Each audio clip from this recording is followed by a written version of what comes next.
I'm not even in the picture. All right. Okay, I fixed the sound, I think.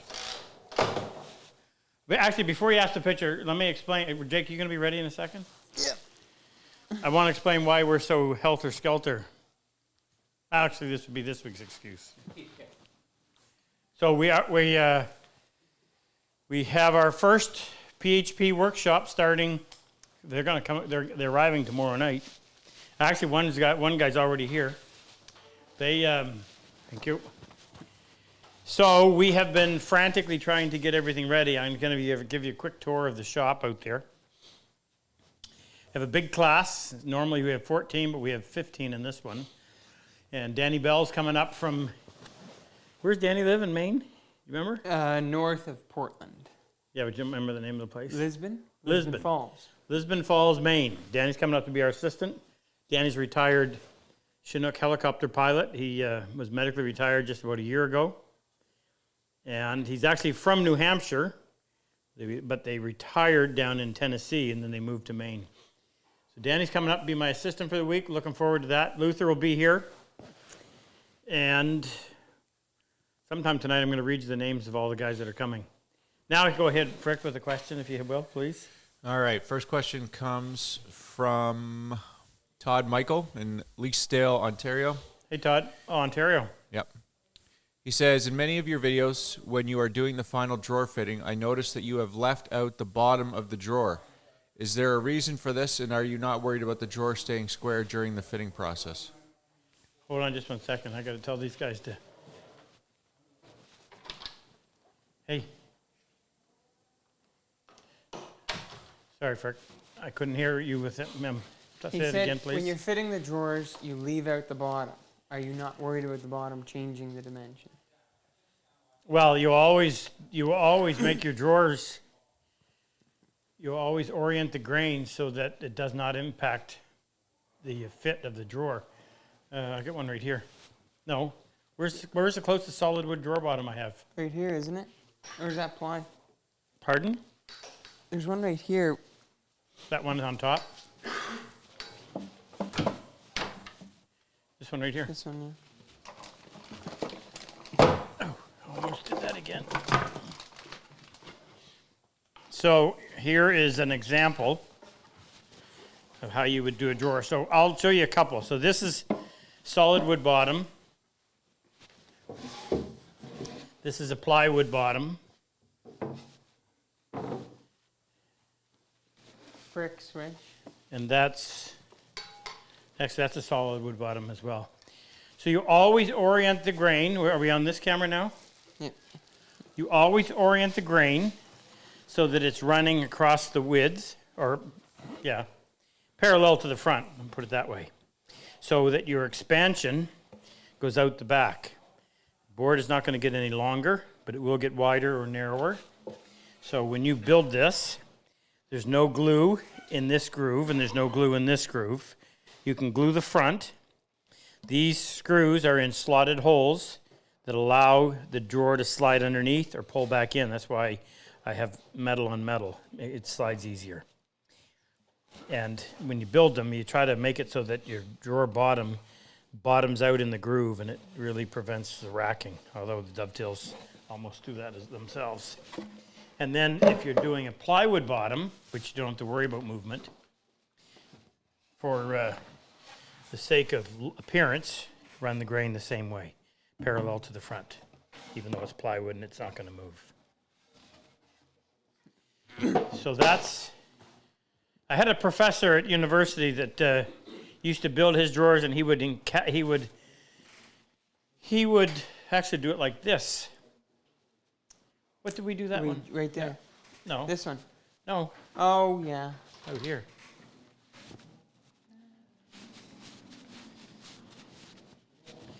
Nothing?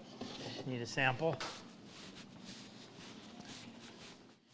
So this drawer, which is designed to be accessed from both sides, so it has two drawer fronts, no drawer back, had to be held all four sides. So, but it's made out of plywood, so it's not an issue. Still have the grain running this way. Okay? Why don't you explain why you fit it without a drawer bottom and then fitting it after. Oh, it's a pain. So if you've seen any of the videos, I always fit it without the drawer. Oh, that's what he's talking about. Read the question again, please. I think it just dawned on me what he meant. He said, when you are doing the final drawer fitting, I noticed that you have left out the bottom of the drawer. Is there a reason for this? And are you not worried about the drawer staying square during the fitting process? Right. I apologize. I was off on the wrong. I was thinking something different. So when I build these, I typically haven't put the drawer bottom in before I fit it into the opening. Am I worried about it racking? Well, if I was, I wouldn't do it that way. But the dovetail is such a strong joint that it's not going to rack. I mean, you can bend it, but it's going to snap right back into its original position. I don't know why I don't know if I have a reason why. I often will fit the drawer and then add the bottom in after, and then you usually end up having to go back and fit it again a little bit, just because as that drawer bottom slides in there, it sometimes causes this bottom piece of the drawer side to flare out just a little bit. So if this is tight at all in that groove, it pushes this up, and that pushes this out that way. You usually have to go back in and do a little bit of fitting. I should, unless I can think of a reason, I should just put the drawer bottom in and then go at it. Oh, no, that's why we don't. Because it's easier to plane Because it's it. easier to plane, yeah. So without the drawer bottom in, you can clamp a piece of plywood that's the full, or a piece of MDF that's the full width of the drawer to your bench, and slide the drawer on like this, and then you can plane it and do the same thing on the other side.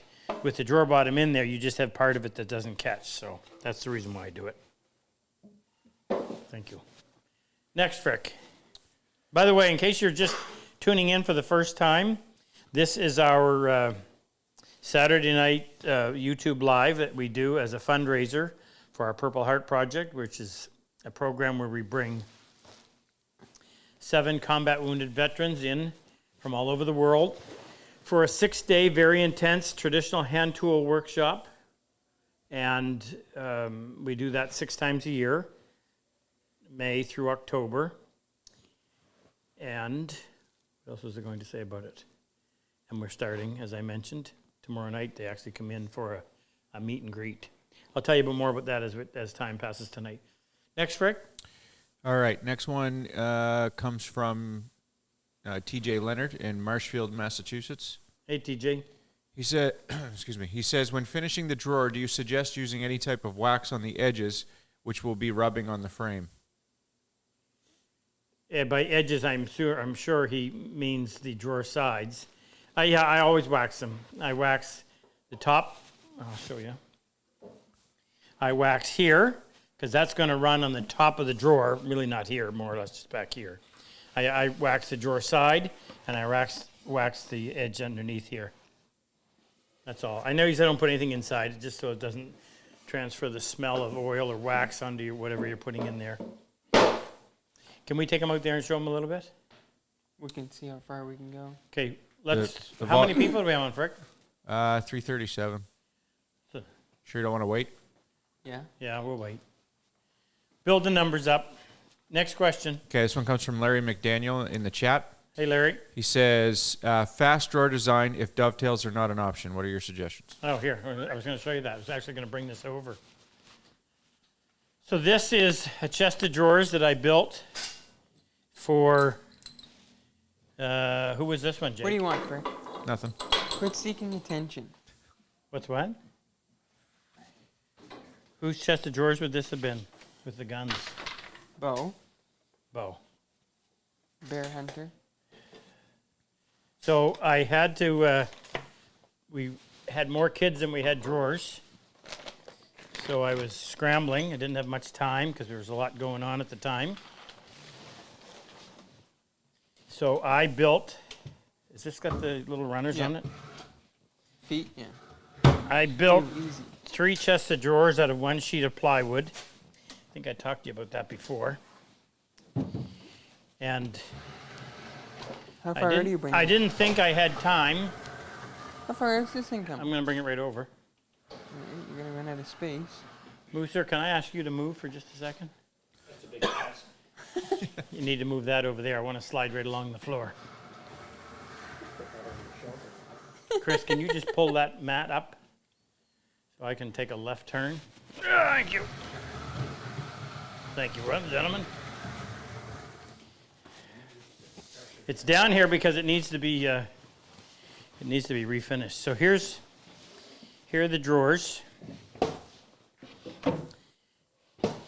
Oh no, they're dovetailed. What am I talking about? I don't know why you brought that out. Well, shoot, where's the one that... Oh, I already did it. Sorry. Yeah, Just I show didn't them- realize that. Just I have built drawers that just used a locking dado. It looks like... Show you what it looks like. I'll use my 16,000 grit notepad.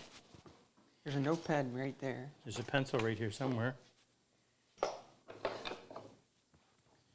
Well, if your pencil's dull, you can sharpen it on that.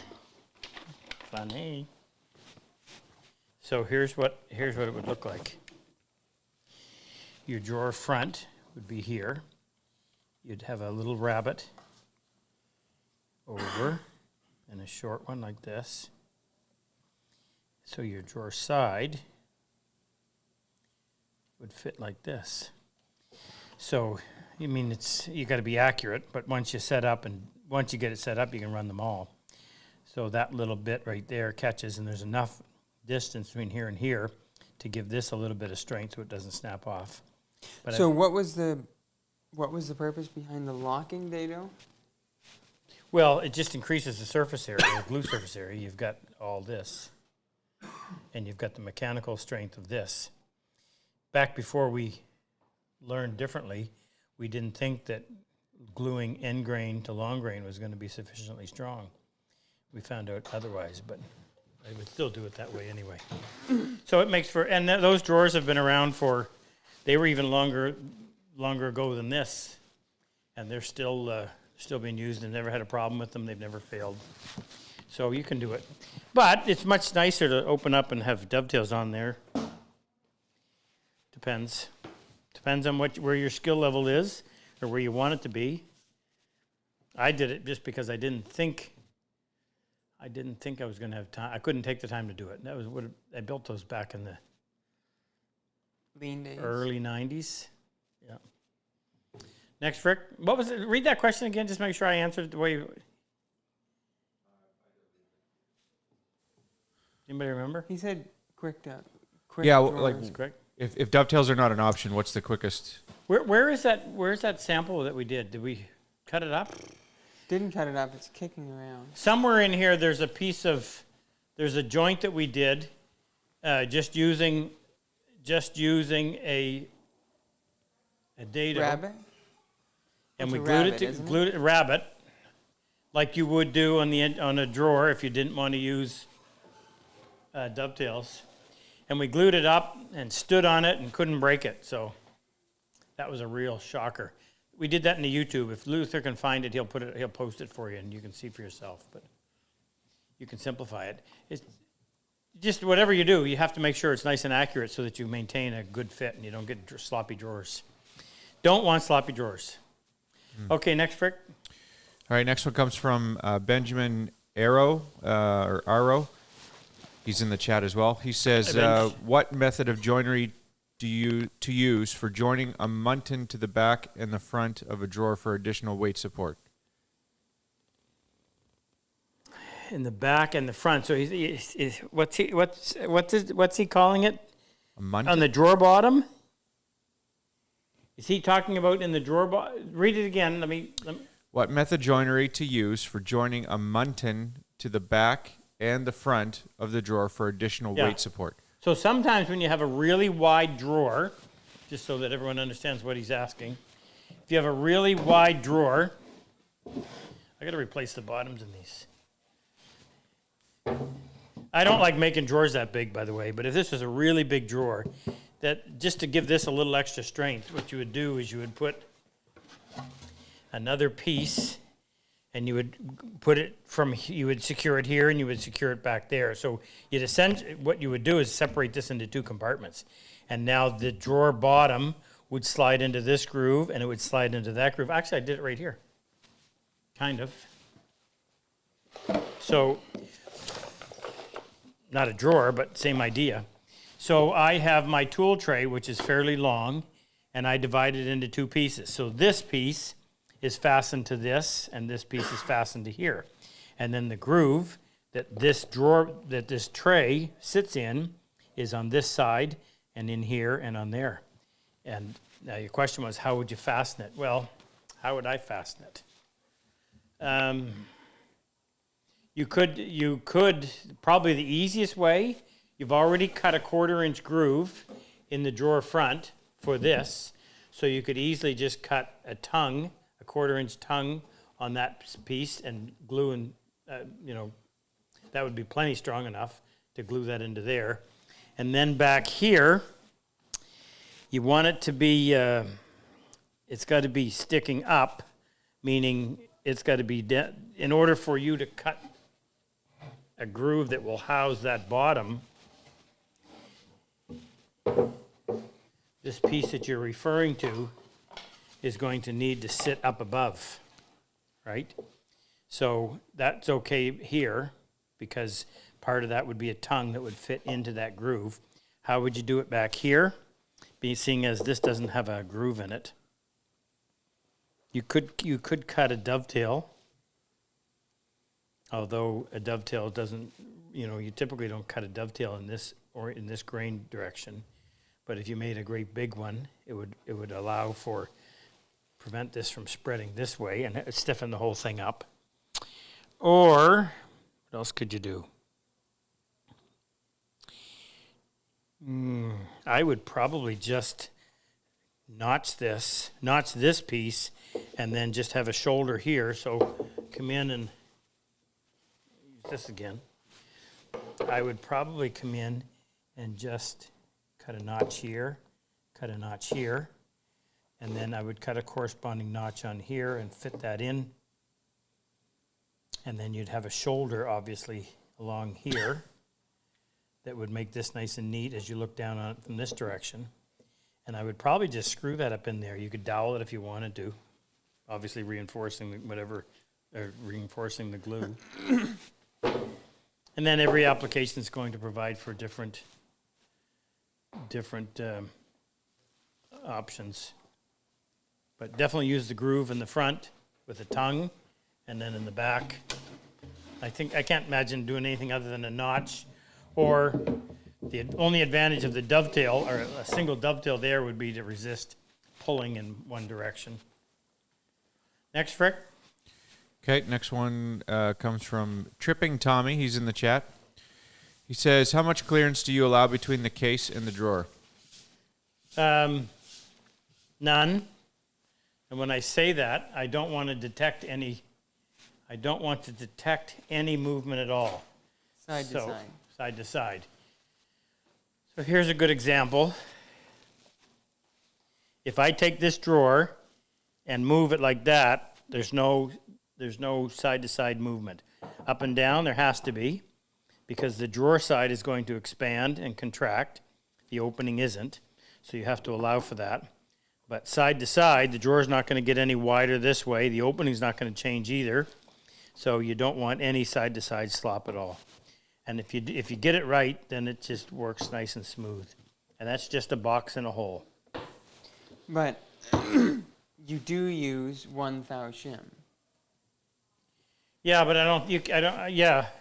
So when we're trying to get that final fit, and it's just not quite there, I'll sometimes take a 1 thou shim and see if I can detect where it's tight. So there's probably a thou. Well, there would have to be something, but it would be Between 1 thou and we can use a 1 thou shim to determine where it's tight. So take that for what it's worth. But you can't sit there and wiggle it. You can't tell. I don't know how fussy I was with these. No move, no side to side movement there either.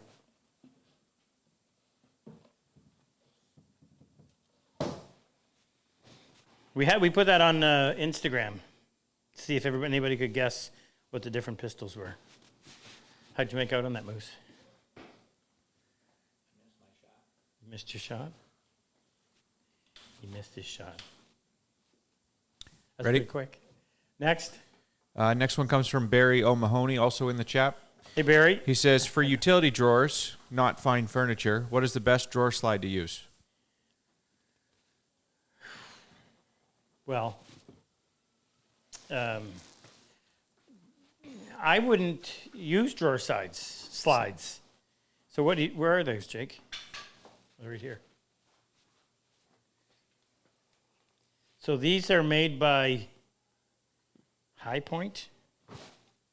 I don't use enough to even recommend a brand, but the only reason I use this is because these are full extension, so they come out. They allow the drawer to come all the way out, and I think they're worth. They'll support 100 pounds, and we're not using these on drawers. We're using these. And shelf pullers. Yeah, these are going to have shelves that pull out, and we want to be able to get them all the way out. So that's where we're using these. But I can't remember the last time. In fact, the only time I can remember ever using drawer slides, I did a kitchen for a friend of mine, and there was 54 drawers in it, and there was only 2 drawers, and they carried heavy pots, and they wanted to be able to pull the drawer all the way out so that you could access the whole drawer. So we used drawer guides on the bottom 2 drawers, and I made the drawer sides. And what I really don't like is that you have to allow for this. So when you make it, you have a 1/2 inch gap on either side. So what I did is I made the drawer fit the opening. I made the drawer side an extra 1/2 inch thick, so it was this thick, and I cut out a recess in here, so I set the drawer guide right in there, so the drawer filled the entire opening when you pulled it out. A little bit of extra work, but it gave the look that I wanted while compromising by using drawer guides. So even for utility drawers, drawer guides are a convenience for the builder. They're not going to outlast a properly fit drawer. I don't think you're going to see antique furniture in 100 years with drawer guides that work. So just build it carefully. You don't have to go crazy like I do, but you can still get a nice close fit, and it makes for really good solid construction that'll last a long time. Next, Rick. Okay, next one comes from Sandy Masquith, also in the chat. Hi, Sandy. Design question for chests of drawers. The bottom drawers are always taller than the top drawers. Is there guidance to making those openings the right sizes? Well, Chris, my engineer friend over here, will tell you that if all the drawers, Chris, will you tell me if I'm wrong? If all the drawers were the same size, from your vantage point, it would appear that the drawers are getting narrower toward the bottom, and I don't like that look.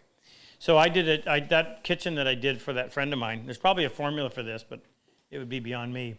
We went through and we painstakingly tried and fooled around with sample pieces to get it so that all the drawers looked the same, but they weren't. But from your perspective of 5 feet, 5.5 feet, whatever, however tall you are, they did look that way. So there's got to be a way of figuring that out. Isn't there a way of figuring that out, Chris? If I was standing here and I was looking at that drawer, which might be a 10-degree angle, and that drawer down there, which might be a 35-degree angle, is there not some way that you could figure out? Sketch sight lines to each Yes. top and bottom edge from your eye, where your eye will make it. You can measure. Sketching sightlines. That sounds like right up your alley.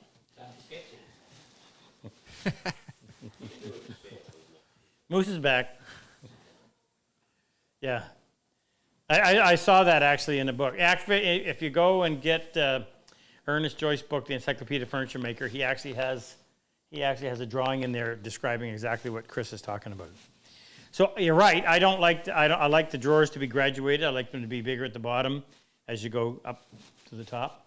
So for that very reason, most of the times I do it, I make the bottom drawers bigger, and then they get narrower toward right the top. here. This one? I was in a hurry. I was doing this quick, so I wanted all the parts to be the same to make it a lot easier to get it built and finished. Give them an example of this, though. What do you mean? Well, it gives them top to bottom what the dimensions would be. Oh, maybe they What we aren't the start same. at, Actually, what you finish at. well, the only reason these look this way is because these ones have, oh my goodness, these need to be fit. So there's the frame, and in order to, oh, look at, I was smart when I did this. So when I built this, again, this was built for speed, so it's a half lap, or no, it's a, whatever you call that, lap joint, open mortise and tenon. And I purposely made this smaller so that I didn't have to worry about flushing that up after the fact. I did it the same front and back. Because the only thing the drawer is going to touch is this.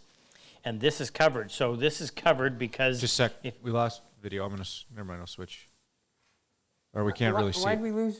What are you switching It's the to? wireless connection is giving us What'd you trouble. lose connection to? Oh, that was my bad. What'd you do? Shut it off? No, I unplugged. You should have it back. Yeah, are we we got it. back? Yeah, go ahead. So if you look at this drawer front, the dovetail stops here. So this drawer front has an extra piece that hangs down so that when it closes, it covers this. And you never actually see that unless you take a drawer out. So it didn't matter that that looked like that. It didn't matter that it was made out of a piece of poplar and the rest of it was maple and pine. What were you asking me? What was I supposed to be telling them? The perspective. Why? Oh, the perspective. Yeah, I think they're all the same. The bottom three are the same. Top one is narrower? Yeah, for sure. Well, then maybe I don't know what I'm talking about. 6 5/16. Oh, yes, look at that. 8 1/4. 8 1/4, 8 1/4. 8. Yeah, so just the top one is narrower. And why did I do that? I have absolutely no idea. It was too long ago, can't remember it. But those ones are all the same because that would have been made it easier to do. I think just because your top drawer and your drawers usually carries smaller stuff. That's where you keep your socks, your money, and your underwear. In that order. Next. Next It's one. actually comfortable.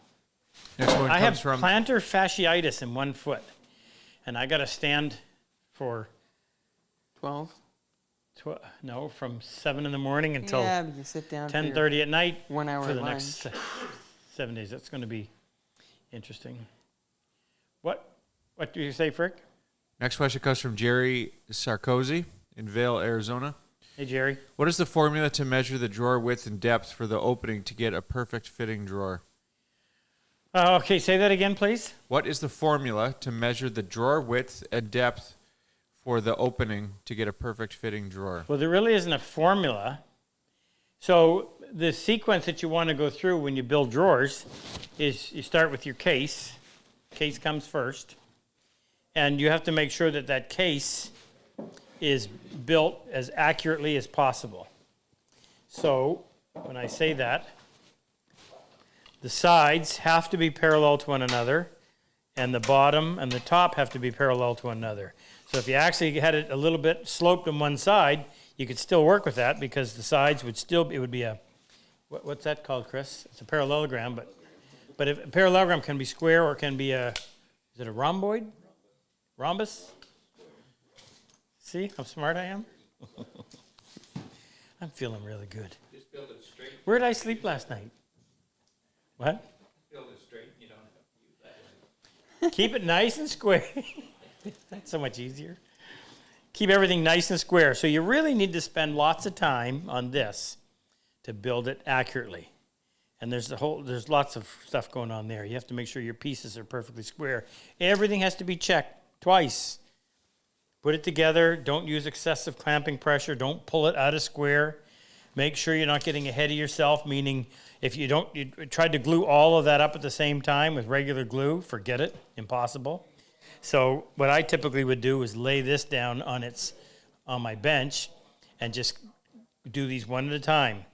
Glue that, clamp it from here without this piece being on, and square it up, and then move and do the next one. And I used to use my bench as a caul on the bottom. Anyway, by the time you get this all built and everything is perfect, and when I say perfect, I mean this surface needs to be nice and smooth. You want the insides of these nice and smooth so that it's not rough. And then you're going to go ahead and build your drawers. So the sequence that I follow, which is the method that Alan Peters taught, was the first thing I would do is I would do my drawer sides. And I would want my drawer sides to be as stable as possible. That would mean milling them and stickering them somewhere and letting them sit for in the environment that it's going to eventually be in. And let them sit there for 2 or 3 weeks or a month, whatever it takes. Come back and finish milling them. So in other words, I would ideally, if you wanted a 3/8 inch drawer side, you'd mill them to 1/2 inch. And then in a month's time, when you come back and redo it, you'd mill it again, take it down to the final 3/8, which hopefully is now nice and stable. And I'd always have a couple extra pieces because you get a couple pieces that twist on you, you don't want to work with them.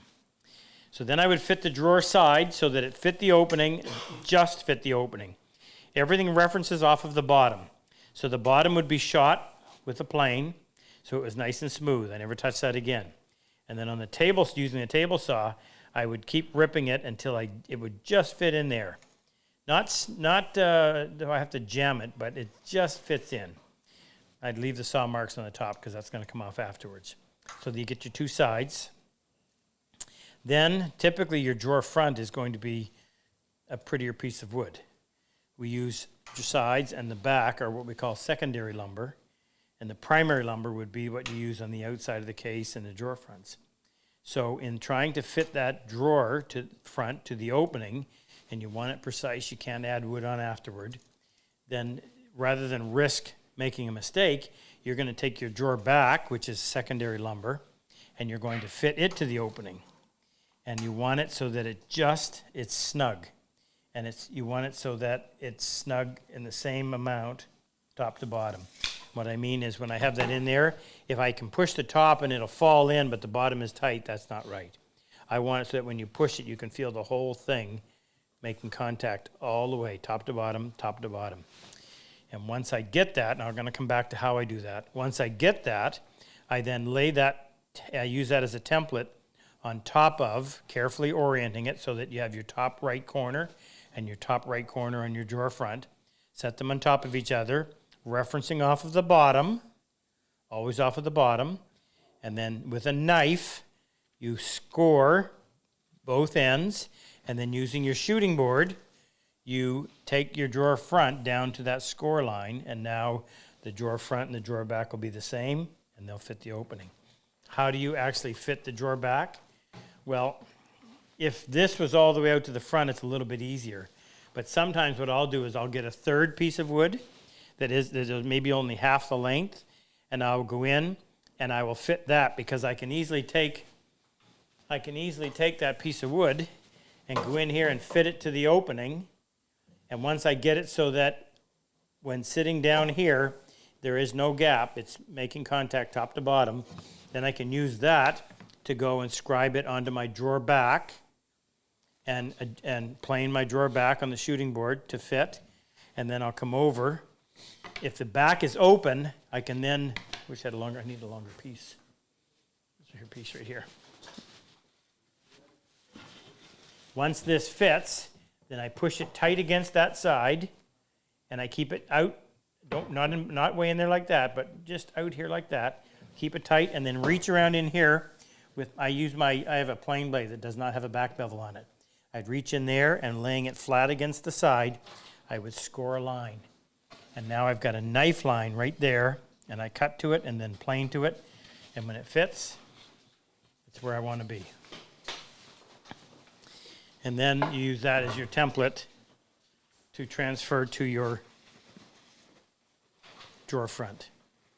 That was a long answer. Next, Rick.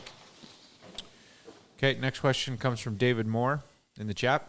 Hey, David. He says, what method to use to keep a drawer from being pulled all the way out? Oh. The best one's on your standing desk. Yeah. So you got to get creative with that. I haven't done it to these. I'm going to. I will show you. I will. What? Some others. So I never used to. I didn't pay much attention to that. One of the things you can do is you can make your drawers deeper than you need, but these ones don't have anything, and it's a real pain when somebody opens up your drawer. I've got to go in and fix this because a guy that works for me one day came over here, opened it up, it's full of stuff, pulled it out and landed on the floor and beat up a corner. In fact, you can see one of the corners dinged. So when I did this cabinet for my wife, I didn't allow for that. There's not a whole lot written Chris, about this, by the way. Hold that corner. Can you be Vanna? He's pretty. So these are little short drawers. My kids brutalized them, you can see. Bo. Bo? I don't think that's Bo. I Bo think is a that's marker. Rex. I'm pretty sure that's Rex. That was Rex last week. Yeah. So these things would come out and fall on the floor. So I had to come in after the fact to fix it. So what I did, I have to start with the top one? I think you have to start at the top. Yeah, Yeah. because then you. Oh yeah, this one. This is going to be creative. This one stopped working on me. So see, all I got here is this. Look, it's a piece of dowel with a washer on it, and there's a hole right there. And the washer's there for two reasons. Number one, it keeps it from falling all the way through, and number two, it's just got enough weight on it that it should anyway come back down, but it doesn't. But I can take that out. I can pull that one out, and that one's the same way. And I accessed them. I had to drill a hole up through the bottom, but lucky I was able to do that. I had to drill a hole up through the bottom, and it went all the way, 1, 2, 3. Now what I did on the top, because you couldn't put one up through here, so the top has a hole that's almost all the way through, and then I took a dowel and I drilled a hole in the middle of that 1/2-inch dowel, and I counterbored down into it, and I put a smaller dowel in there with a little steel washer so that you could push a little dowel inside a bigger dowel, and that would act as a stop for you. And it worked for a long time, but it stopped working. I don't know why. Wait, can't.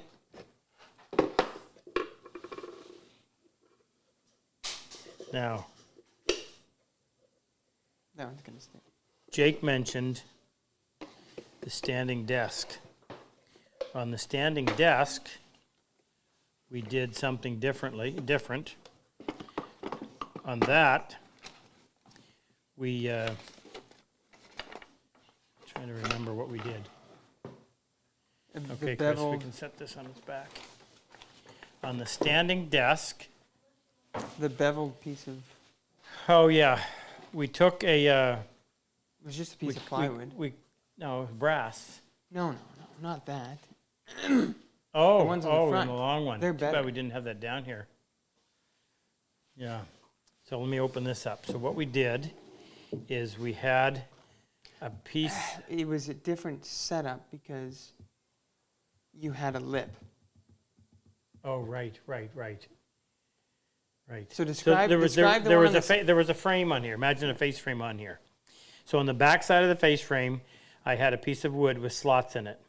And you could sit there and you can move it up and down, up and down. On the bottom edge of the wood, it was sloped. So that if you can imagine, if I took this piece of wood and I cut a slope on the bottom like this, and I had it so that it was fastened on the back side of the frame, and there were slots in the piece of wood like this, and round-headed screws screwed in from this side, so it would go up and down, up and down. When you pushed your drawer in, the drawer back would cause the push up on piece that to bevel. go up because of that bevel, but then it would fall back down, and now when you open the drawer, it would stop it like that. Works really well. No problem at all. And then the one on the side. Oh, and the one on the side, yeah, right.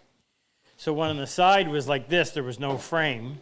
So I had cut a slot. I cut a slot on the underside of here. I used a piece of brass. How did we keep it so that it didn't... The brass was a T. The brass was shaped like a T. You know what? I can't recall all this. It was a big. What it did was we do kinda with like the hole? It was like an upside down hat. So the slot, it was 2 slots. It was a slot about 3/4 of an inch long, and then inside that slot was a slot that was about a half an inch, and then you had a matching T that could then go up and down. But the hat shape. How did we cut all that? I don't know, on the bandsaw. How did you cut it into the? Yeah, into the frame. I think we came down from the top. Oh, 'Cause this because was there before. was a top Yeah. that sat on top Yeah. of it. Okay, so here's what Jake's talking about. So if you look at this, I like this. By the way, we're going Everybody- to end at 8. What? We're going to end at 8 and resume next weekend. Okay, let me get this first. So here's what we did. There's my piece of wood. So we did this. We cut a slot like that, and then we had a piece of brass that fit the same way, but it was loose enough. And the nice thing about brass, it's heavy, so it would overcome a little bit of friction. So the piece of brass sat down about this low. So when you wanted to put your drawer in, you would reach in with your finger. Actually, I had to use This would have been down lower too. Yeah. Okay. Well, don't confuse them. So when you wanted to put your drawer in, I would stick a credit card in there to push this up, so the drawer would slide in. As soon as it did, pull the credit card out, no charge, and this would drop down. And now when you went to open your drawer side would hit against the inside of your drawer back would hit this and keep it from coming out. And those are short drawers, so you had to have something You like that. made it wide, so you didn't have the one contact point. Yes, that's right too. Yeah, the only downside to this is every time you open that and it hits, that dowel is meeting on one small area, and that'll eventually bruise it. So on these, I made that piece of brass fairly wide, so it just spread out the contact area, so that it wasn't nearly as damaging. And there was, if you go and look in Ernest Joyce's book, he gives some other ones too. Alan Peters had one which had something attached on the bottom, and it would come up against. It must have been a block that he put up in here, so that when you pulled it, when you opened your drawer like this, it would hit against that. But I can't honestly remember how that worked. You Sorry. have to think about it in the Yeah, construction it's of a the really case. it's a really fun, interesting challenge to come up with a unique drawer stop. Like I said, I've got to go back in and do these, and I'm just going to. I can access the top. I'm going to drill all the way down, same way I did on the mothers. on the mother cabinet over here, and that'll be the same type of a stop. But what we'll probably do is we'll have 2. So you're not hitting in one spot, you're actually hitting against 2, which will just make it a little better over time. Frick, you tell me we're almost out of time? We got 15 minutes. Okay, so what's going to happen is we're going to film again this coming week in the middle of one of our sessions. You guys liked it last time, so we thought we would do that again. And we still have a bunch of work to get done tonight before tomorrow, but that always happens. So we're going to be a little bit short tonight. But what did I want to tell them? Oh, let's just have a quick look. Come out here and I'll show you what we got. So this will be the first. Tell me when we lose audio. This will be the first international class that we've held here. We did get one all-Canadian class in last summer, but the borders were still closed. So we've got a little bit of decoration on the wall. That's my full set, thanks to Ahmed and Luther, and who else contributed to that? Oh, is it Aaron Fenn? Aaron Fenn. So we have Stanley Bedrocks, number 2, right through to number 8, including all the quarter sizes. And Kevin, my artist, is painting a sign. It'll be the Stanley sign, the old one. It's done in orange and blue, and it's going to go right there on that big hunk of, that's a big 3-inch pine timber. I just cleaned up the face with the scrub plane, planed the top. The planes are all held in magnets, so they won't fall off. Then we've got some Stanley 750 chisels, brand new, never been used, underneath that one heater. And then some draw knives and a series of back saws and hand saws over there. And this front has yet to be finished because each one of these panels is going to be some depiction of Joe Power. So this is Joe Power, age 16, when he volunteered for the Royal Canadian Artillery in 1939. And that picture way over there is the old Joe that we all knew. Joe was injured on March 10th, 1945. A mortar came over the wall, decapitated his friend, hit him in the back of the head, and left him paralyzed for life on the right side. I grew up with his boys. So the reason we haven't been able to fill these in, Luther wants to make sure this is accurate. We're trying to get Joe's military history. And his family has requested it. And oh my goodness, why it takes 2 years, I have no idea. But we know that he signed up for the Royal Canadian Artillery, but he ended up with a different division, and on his discharge papers, he was discharged from 2 branches, which was a little strange.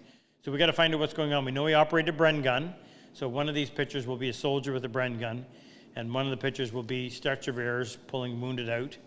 So, but we want to get it right. So anyway, what else I need to tell you? We got our flags up. We got our lumber rack. I don't know if they saw this or not, but we completely redid our lumber rack. Willie made these for us, and they're supported on the other side of the wall, which is kind of unique. So we got all the lumber we need. That section of racks down there is eventually going to be divided up so everybody will have a locker. We didn't get to that. The kitchen is, the dining hall is off there. That first door is the kitchen, 2 bathrooms. We have our quiet room over here for anybody. A lot of the guys have had traumatic brain injuries, so they need something, they need to take a break. And we have 1 fern. We're missing our second fern, so we can have... So we can be between 2 ferns? 2 ferns. So this is where I'll be. So there's the bench that I've been working on in the online workshop. So this is my bench, my tool cabinet. And then over here, this is going to be Danny's bench. It's already a mess. Where'd What's that tell Luther's you? go? Luther doesn't get a bench. Yeah, he does. He just roams around. So over here is Luther's bench to match his, Jake said that was bench was sized to match his skill. Now that wasn't very nice. That'll be Luther. We'll put a pillow in there too. Air conditioners are up and running. Everything's perfect. We got our lighting is all done. If you're wondering why the cage is around the lighting, because this is our roller hockey rink in the wintertime when we're not teaching classes. So we have a few things. Oh, yeah, that's what. So Jake's got to get all the wires. There'll be electric wire hanging down over every bench so that they can have access to their bench lamps. Are we doing a draw tonight? Any donations? Should do. Frick? What? Any donations? I don't know. I haven't been keeping track. We should just do it next time. All right. Well, yeah, we'll do that. We will do that and add any donations from tonight to the one that we do in the middle of the week. Have we decided what day we're going to do it? Should we say Thursday? No, Friday would be a better day. Friday? No, Luther leaves Friday afternoon. For where? He has to fly out Friday afternoon. He's got a meeting. So let's tentatively plan this. We're going to convene again on Thursday night, and we're going to do it live with the guys here, and then we'll do our draw and get you all in the mood. But you're welcome to donate to support the Purple Heart Project. All the monies go toward, we provide airfare, hotel, meals. Each vet goes home with somewhere between $4,000 and $5,000 worth of tools. And thanks to Jack Lane, who will be here this week, and Jim Rossetti, who will be here this week, and Chris Chahusky, who won't be here this week. We provide every vet with a bench. And where can they go on and see that bench that was just delivered to Trent? It's on Facebook, but I think I'll copy the video and then I'll put it on the Instagram. Okay. So Trent was just what's Trent's last name? Schumann? Yeah. Who was Trent has an incredible story, very moving story about how he was blown up at a checkpoint and what he did to help save the future family of a friend of his. Really moving. This happened in Iraq. Anyway, Trent had a bench that was built for him and just delivered this in the last week or so, and we got a video of it. So Frick will post that up so you'll be able to see it. Those are fantastic to watch. And also, we'll be posting a lot of pictures and videos of the class throughout the week on Instagram. Well, we're going to do Instagram Live, right? Or what do they call that? Well, you can do Instagram Live, or will mostly be stories and posts, but... No, we're going to do a lot of Instagram Live. Yeah. Yeah. A lot of stuff, so make sure you follow. So if you don't follow us on Instagram, do that so that you can be here. We'll just go around and just kind of try to give you an opportunity to be here. Is the best way to say it. So let's go back to questions. All right. This one comes from Michael Doto. He says, which face and edge does Rob use? The same for the front and back of the drawers? For example, you can measure from inside face of the drawer side too. He must be talking about... Read that question again, Frick. Which face and edge does Rob use? The same for the front and back of the drawers. And Which he says, face and edge? Well, I always reference off of the bottom, whether it's the side, the back, or the front. Do you even do that when you have an overhang? Well, I can't remember how I did it when you have an overhang, it just complicates it a little bit. But I think I just added I actually don't remember how I did it. I think I just added a piece. What Jake's asking about is how did I make the drawer front the same as the drawer back when they're so different size? So what I did is I took a piece of material that I know had parallel edges, and I used that so that when I put the drawer back on the drawer front, and when I do this, this is the front, this is my top right corner, this is my back, this is the top right corner. I always lay them out that way, so they go together just like this. And I'll move it like this, and I set it on here. But to get it flush, what I would do is have another piece of wood just held on here, so when I set that on there, the end of this other piece of wood would be flush with this, and then I can go ahead and make sure I transfer my end marks onto the drawer front, and they're accurate. That's the best I can do for that question because I didn't fully understand it. Next one. By the way, is Luther on? yes, yeah. Hey, Luther. See you in 12 hours. Paul Francoeur in Quebec. Hey, Paul. He says, if drawers don't have Comment ça va? guides or railings, Showing off again. how do you prevent wearing out the contact points? Say that again. If drawers don't have guides or railings, how do you prevent wearing out the contact points? If drawers don't have Rails or guides? guides or rails, so your drawers are going to run, and all of the bearing surface is right here. These two. So on a drawer like that, and over time, you can look and see on antique furniture, what you would end up seeing is your carcass. You're gonna have to flatten it.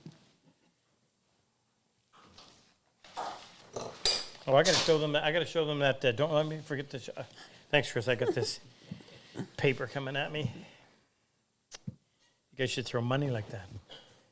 Remind me to show them those mother of pearl. So what'll happen on your drawer front will end up looking like this.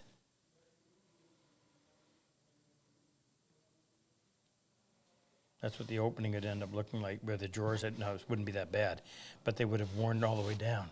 It's difficult to see, Jake. On what? It was difficult to see. The paper's I really know. bright. It was way too bright. Is it? Okay. Well, then let me just show you here. What would typically happen, and there's a reason why I did it on this one, is that this area right here would be really worn. Now, I purposely cut these. I don't know why, but I cut those out. So they didn't wear out. They were cut out. But these would end up getting worn down. And if this divider came all the way out, you'd actually see that. It doesn't look all that great. So, because I knew these drawers were going to get used a lot, I'm working in here, they're open multiple times. I have what are called drawer slips. And what I did is I took another piece of wood and I glued it onto the inside of the drawer side. It's a harder wood. I don't want to make the I don't want to make the drawer side that thick and make it really heavy, so you just put them where you need them. And you can see exactly how it works. And then that just doubles your bearing surface so that you'll get twice the life out of it. Good question. And you don't see that a lot. I really like it. I think it really makes it really ratchets up your work when you do things like that. Now, you'll notice that you can do the same species, or I typically use, my drawer sides are often either pine, aspen, sometimes mahogany. Those ones are Poplar? Nado, N-A-D-O, which is kind of like mahogany. These ones are pine. Those ones are what? Aren't they all poplar? No, I don't think so. Oh, you just use poplar. No, these are mahogany sides. These are aspen sides. So my drawer sides are usually a mild wood, easy to work, which doesn't wear extremely well, but it's also nice and light. So if you're going to put drawer slips in, make it a hard-wearing surface. And I did it intentionally. I used a different colored wood intentionally on that because you actually see it when you open the drawer. It kind of frames the bottom of the drawer, whether you like it or not. You can hide it if you want and make it the same color. You could use maple with aspen and it would blend. Next, Frick. Michael Moineau in Chesterfield, Virginia. Hey, Michael. He asks, can or should wax be used to help drawers glide more smoothly? And Yep. if so, what Yep. wax do you recommend? Absolutely wax. Any paste wax. That's probably the easiest wax that you can apply, let it dry, and then buff it off. And it goes on. It's actually sometimes can even be used as a finish, although I wouldn't consider it to be the best finish. I use that Renaissance wax, but that's crazy expensive. Any paste wax. I don't want one that has any color in it. I don't want to change the color of the wood.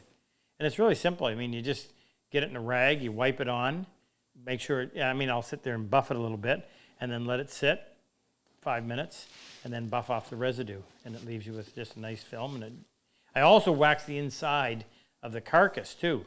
And then it just works beautifully.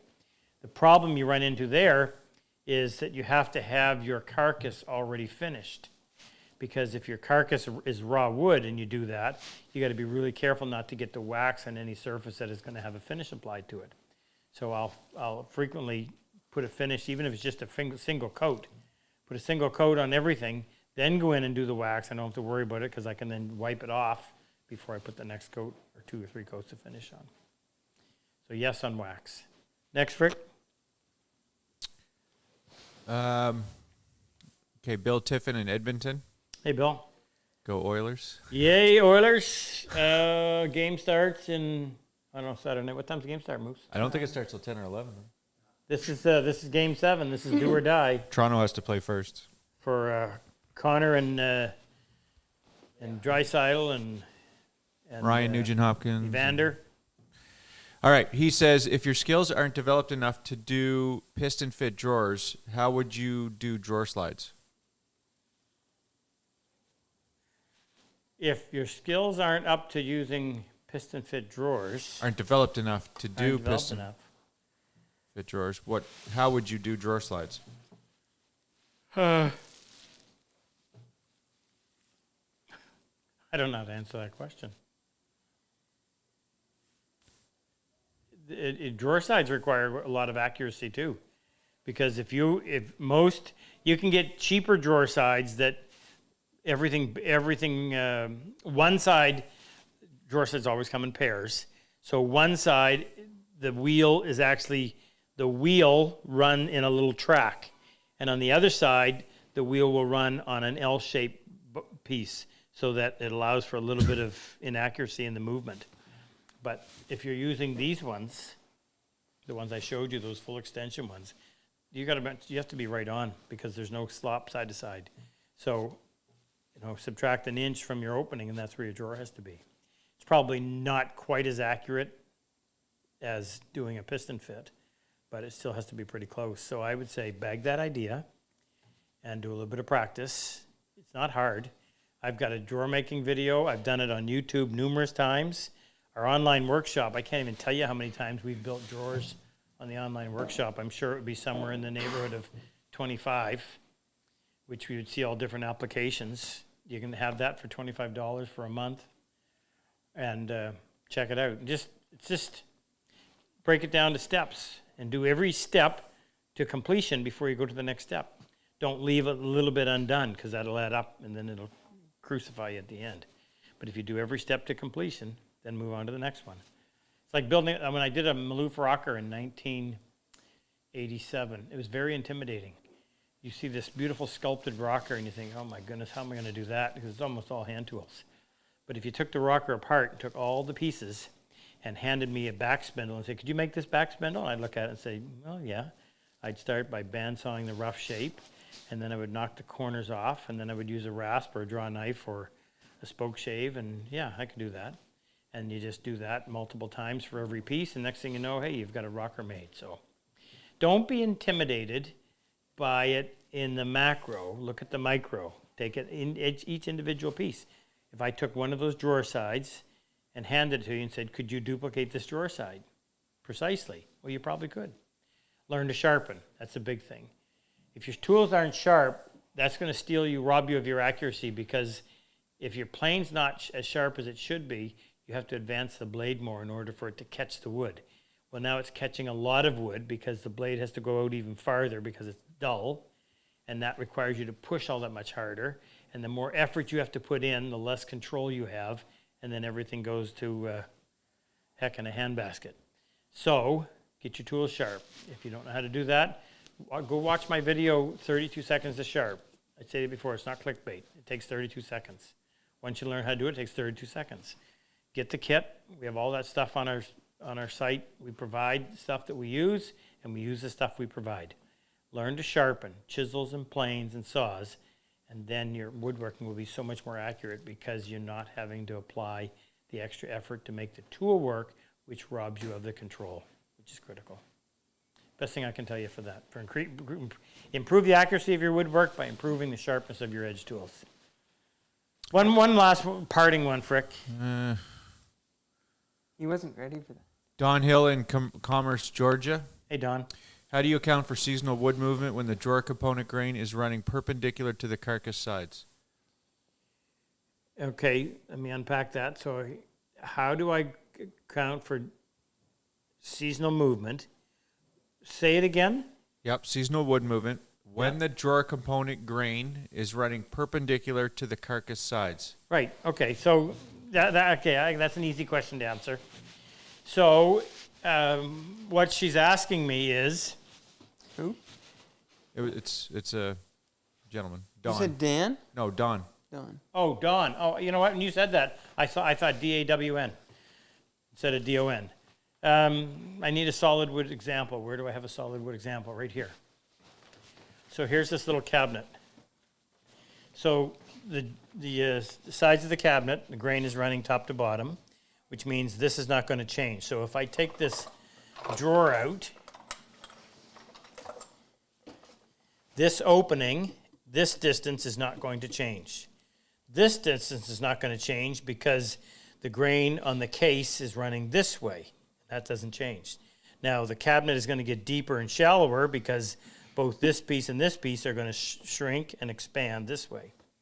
So this dimension and this dimension will remain the same. That's a constant. However, I'm going to put a drawer in there, and this drawer is not going to change in this direction.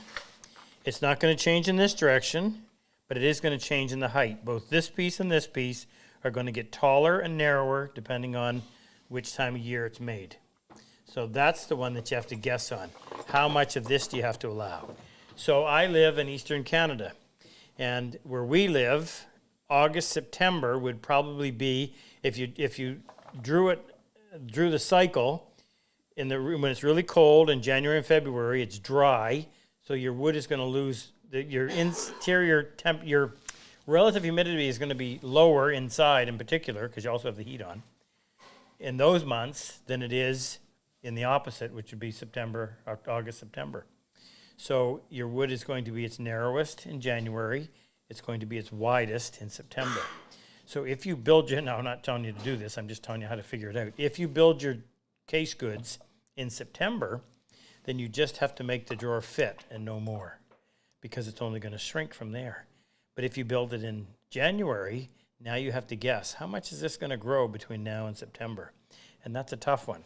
Get Bruce Hoadley's book, Understanding Wood, and in there he'll give you, he has a chart, and he'll tell you all the different species of wood and how much movement you can expect per foot in width of when it goes from, let's say the wood in your house, the furniture in your house varies from 6% to 9%. That's not a whole lot, but that's some, so there is going to be some movement. You'll be able to calculate all that, and it'll give you some idea. It's not going to be a very big dimension, but it'll be something. If you're fortunate enough to be having the piece in your possession, then you can just check it each month, and when it starts to get really tight, just take off enough to allow it to free up, and then it's about a 4-year cycle where, you know, sometime in those, every 4 years, you're going to have a really damp year where it's going to grow more than it would otherwise.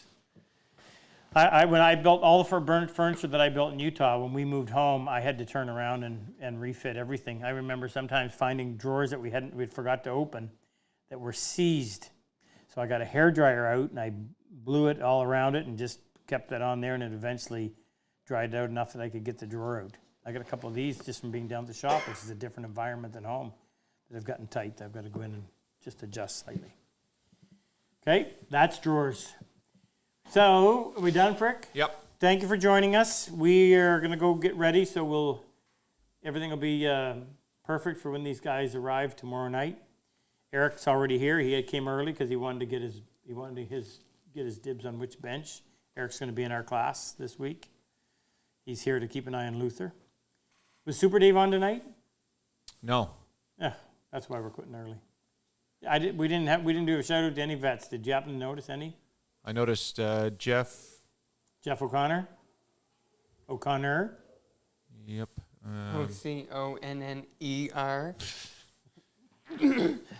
John Beck's here. This would be the Jeff O'Connor kiss stick. I didn't mention any of this stuff. I forgot to mention our dead cat sweaters, which keep the entire city of St. John warm. Go to patsecretgarden.com. We're not going to give anything away tonight. We're going to save it for Thursday night, but we'll have a big party then. All right. Anybody else I need to say hello or thank you to? Thank you to Erica, and I think Megan was out there with her today too. Had a wonderful meal for us beforehand. And we are ready to go tomorrow night. It's going to be a long, tough week. It's brutal, but they'll enjoy it, and they'll come away better craftsmen as a result. Everything will be ready, and can't wait. Join us Thursday night. You don't want to miss that. Have a good week.